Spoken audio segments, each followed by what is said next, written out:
Բարև ձեզ, պարոն նախարար,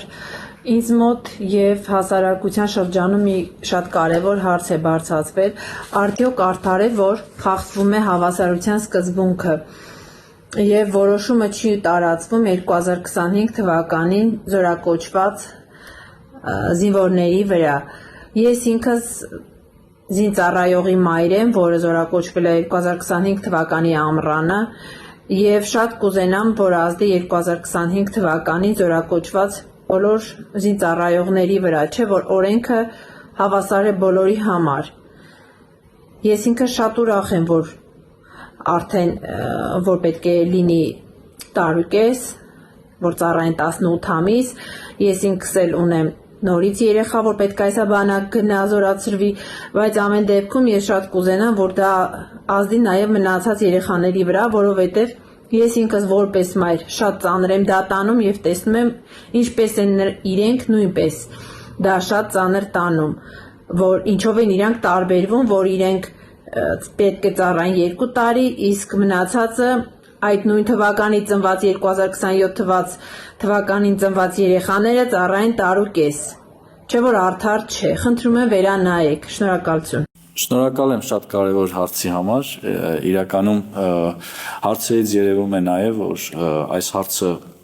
շատ մեծ հետաքրքրություն է ներկայացնում մեր հանրության շրջանում և ևս մի անգամ ապացուցում է, որ մենք ճիշտ ճանապարհին ենք և այս կարևոր բարեփոխումը սպասված էր ու անհրաժեշտ։ Նախ արդարության մասին, օրենք այո հավասար է բոլորի համար ուժի մեջ մտնելուց հետո։ Երբ մենք խոսում ենք օրենսդրական փոփոխության մասին, երկար ենք քննարկել իդեպ մեր խորհրդարանական գործընկերների հետ և նաև այլ հասարակության տարբեր շահագրգիռ շերտերի հետ, այստեղ երկու հանգամանք կա։ Նախ, ինչպես նշեցի, արդարության սկզբունքը ամբողջությամբ պահվում է, քանի որ մենք օրենքը ուժի մեջ մտնելուց հետո, այսինքն նախատեսում ենք հունվարի սկզբից զորակոչվող բոլոր երիտասարդների վրա տարածել, ի տարբերություն մեր նախորդ որոշման, երբ այն պիտի կիրարկվեր հունիսից և այո հավասարության սկզբունքը հաշվի առնելով մենք որոշումը տեղափոխեցինք հունվար և դեռևս չզորակոչված բոլոր երիտասարդների վրա այն տարածվելու է, այսինքն սրանով նույնպես հավասարության սկզբունքը պահպանվում է, այն արդյոք լավ կլիներ, որ դա տարածվեր նաև գործող զինծառայության մեջ գտնվող երիտասարդների վրա։ Իհարկե կարող է դա հաճելի լինել նրանց ընտանիքի անդամների համար ու նրանց համար, բայց միևնույն ժամանակ մենք պիտի այս հարցին նայենք այլ դիտանկյունից նույնպես, այն է դրա հնարավորություն, այսինքն արդյոք զինված ուժերը, պաշտպանության նախարարությունը կարող է իրեն թույլ տալ տարածել բոլորի վրա։ Մենք այս բարեփոխումը անում ենք գլխավոր շտաբի կողմից տրվող համաձայնության կամ հաշվարկների հիման վրա և եկել ենք այն եզրակացության, որ դա հնարավոր է իրագործել միայն 2026 թվականի հունվարից հետո։ Այսինքն սա նրա համար չէ, որ մենք չենք ուզում, որ ավելի շատ քանակով երիտասարդներ օգտվեն այս ծրագրից, այն պատճառով չէ, որ մենք չենք ուզում, որ մեր մայրիկները, ծնողները, հարազատները ուրախանան այս նոր օրենքից և ավելի շուտ իրենց զավակներին իրենց տանը տեսնեն, սա պայմանավորված է նրանով, որ հնարավորությունը ստեղծվում է միայն հունվարից հետո և խնդրում եմ այս հարցին ուղղակի մոտենալ ըմբռնումով և սա չդարձնել այլ քննարկման հարց, այլ դրական նոտայով,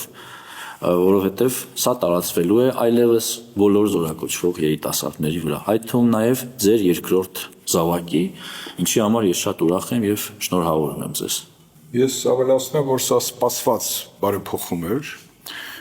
որի հնարավորությունը մենք չենք ունեցել։ Այդ հնարավորությունը ստեղծվեց հիմա, այն հեռանկարի հույսով, որ մենք պետք է կառուցենք խաղաղություն։ Բայց դրա հետ մեկտեղ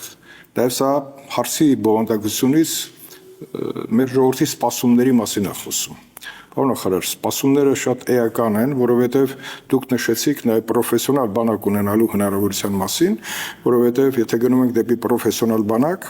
դա նշանակում է, որ կրճատումը, որ շահարկվում է հիմա, որ կրճատվում է, բա ով պետք է ծառայի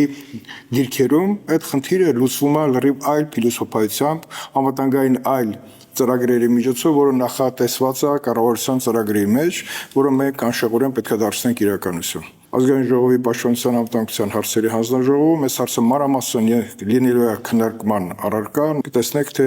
ինչ հիմնավորումներ ունի, ինչ հաշվարկներ ունի պաշտպանական գերատեսչությունը, իսկ այդ հաշվարկները անտեսել պարզապես ոչ թե չի կարելի, այլ այսօր գտնված է օպտիմալ ժամանակահատվածը, իհարկե կլինեն դժգոհություններ, որ այսօր ծառայության մեջ ընկնողների վրա չի տարածելու, բայց ապագայի վրա ինք ունենալու հսկայական ազդեցություն, եւ դա մեզ տանելու անշողորեն այն նպատակին, որը նշեց պաշտպանության նախարարը։ Շնորհակալություն։